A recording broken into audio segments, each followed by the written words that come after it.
આજ તો વાડીએ ગયા ભેગો આપને તો ધાણા ઉપાડવામાં લગાડી દીધો. ધાણા નહીં, અરોડા. જા એટલા બધા અરોડા ભેગા કર્યા છે. હવે આની શું બનાવશું આપણે? સૂકી ભાજી નહીં, ખાલી ભાજી. આ ખડમાં જો દોડવો કેમ આવી ગયો છે હજી ઉઈગા ભેગો, કંઈ ખબર પડી નહીં આપને.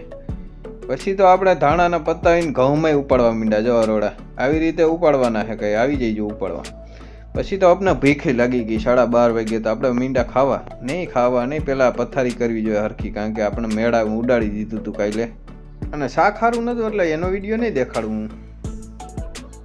પછી તો બપોર પછી મારા પપ્પાએ જો હાથી હાંકવા માંડ્યા. શું હાંકતા હતા તો કે પાવડા. જો આવી રીતે ચડી જાય ને તો પાણી હરખું હાયલું જાય, બરોબર. અને થોડુંક ભેજે પકડી લે વધારે, ખડ ઉપડે જાજુ. દિલવાભાઈ આ 3જી કોથળી યુરિયાને ઉપાડી નાખવા ગયા ખાતર. આપણે તો દવા છાંટતા હતા, વિઠ્ઠલ કાકા ખાતર છાંટતા હતા, અને સૂરજે હાથમાંની તૈયારી ને આપણે તો આજ તો અંધારું કરી નહીં. પછી તમે ઘરે ભાગી પાછા હાલીને વાડી આવીને